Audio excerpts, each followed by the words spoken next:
Hi friends, இன்றைக்கி நம்ம என்ன வீடியோ பார்க்க போகிறோம்னு பார்த்தீங்கன்னா நண்டு வறுவல் தான். வாங்க எப்படி செய்யலான்னு வீடியோக்குள்ளே போய் பார்க்கலாம். அதுக்கு ஒரு கடாயில் 2 ஸ்பூன் ஆயில் சேர்த்துருக்கேன்.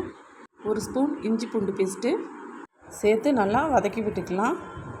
இப்போ நல்லா வதக்கி விட்டாச்சு. இது கூடவே 1 ஸ்பூன் மிளகாய்த்தூள், 1/4 ஸ்பூன் மஞ்சள் தூள், 1 ஸ்பூன் மிளகுத்தூள், 1 ஸ்பூன் ஜீரகத்தூள், தேவையான அளவு உப்பு சேர்த்து நல்லா கலந்து விட்டுக்கலாம். இப்போ நல்லா கலந்து விட்டாச்சு.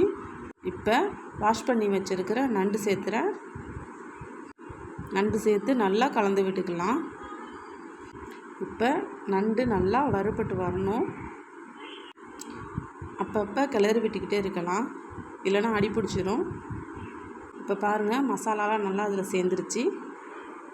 அவ்வளோதான் ஃப்ரெண்ட்ஸ், சிம்பிள் ரெசிபி தான். இதை நீங்களும் செஞ்சு பார்த்துட்டு எப்படி இருக்குதுன்னு சொல்லுங்கள். அவ்வளோதான் ஃப்ரெண்ட்ஸ், இந்த வீடியோ பிடிச்சிருந்துச்சுன்னா லைக், ஷேர், கமெண்ட் பண்ணுங்கள்.